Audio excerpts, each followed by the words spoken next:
There came a year when Good Friday arrived in Calderdale, and the streets stayed quiet. No gathering in the square. No paper ribbons moving in the wind. No fool shouting through the town. No crowd waiting for the doctor to raise the dead. For the first time in living memory, the pace egg did not happen. Or so it seemed. Every Easter, in parts of Calderdale, the pace egg players come out again. Costumes bright against the grey hills, the paper ribbons moving in the April wind.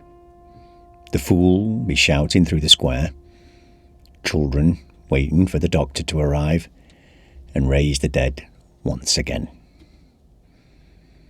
It looks strange to outsiders sometimes. Old. Unfashionable. But that is often how Yorkshire keeps things alive. Not polished behind glass, not preserved carefully by institutions. Carried from one person to another, from one generation into the next. Because traditions like this do not survive on paper. They survive because somebody turns up. Somebody remembers the route. Somebody still has the costume in the box upstairs. And somebody teaches the younger ones the lines before Easter arrives again. And so, when the streets went quiet that year, people in these valleys, they began asking a question that felt almost unnatural. What happens if the chain breaks? Yorkshire's always held itself slightly apart. It's an old kingdom underneath a modern map, wide enough to contain moors, mills, fishing towns, railway viaducts, an entire valley that still seemed to speak in their own rhythm.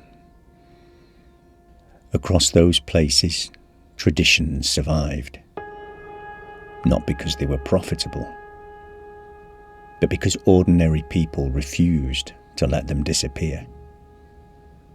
Bands kept playing after the pits closed. Communities fought to save railway lines that others had already written off. And every year, somehow, the pace egg returned too. No, that quiet year, somebody made the calls. A room somewhere. A phone passed between people. Perhaps a vicar. Perhaps someone who'd already been the sort of person who made sure things happened. Someone said, "We're doing this." And so the costumes came down from the cupboards, across the valley. Not in one place. In living rooms, in kitchens, in spare bedrooms pressed into service for an afternoon. Scripts appeared again on tables, beside mugs of tea and folded newspapers. People who hadn't spoke the lines aloud in months discovered that they still remembered them perfectly.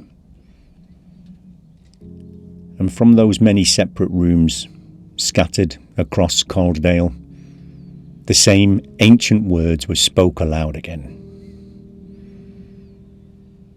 The doctor arrived, the dead were raised, the fool shouted into a camera in some front room somewhere.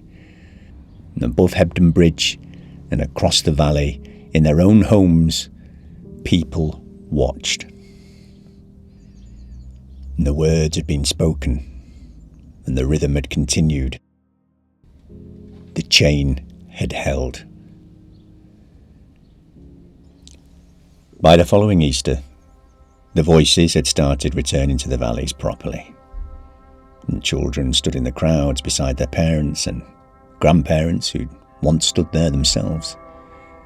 Paper ribbons moved in the wind outside the old pubs and chapel walls. The fool shouted in the square again. The doctor did his strange cure, and for a little while, the old rhythms settled back into the landscape, where they always belonged. Most people watching probably didn't think of it as history. That's rarely how traditions survive. People arrive, they laugh, they repeat the lines they already know.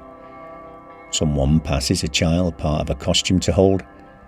Someone points toward an older performer and says, "He's been doing that since I was little." And slowly, without anybody announcing it formally, memory continues moving forward into another generation. Traditions in Yorkshire survive the same way dry stone walls survive. Somebody keeps rebuilding them. A brass band survives because men stood and walked into rehearsal rooms on dark evenings, carrying battered instrument cases. A railway line survives because communities refuse to watch the tracks disappear beneath the weeds and silence. And a folk play survives because the older performers still teach the younger ones where to stand, when to speak, and how the doctor brings the dead back to life once more. That's why the silence unsettled people deeply when it came. Not because the show might disappear, but because something older risked slipping out of the rhythm of the old valleys themselves. There's stories in Yorkshire about ghosts that walk old roads, about voices heard on the moors, about things that are remembered too long by certain houses and hillsides. But sometimes, the strangest thing in these valleys is not what refuses to die. It's what refuses to be forgotten. And each Easter, the pace egg quietly asks the same question again. What do people choose to carry forward? And in those valleys, the answers remained much the same for generations. The roads change. The world changes. The people change. But every spring, voices still rise once more beneath the hills, and somewhere in Yorkshire, the chain continues.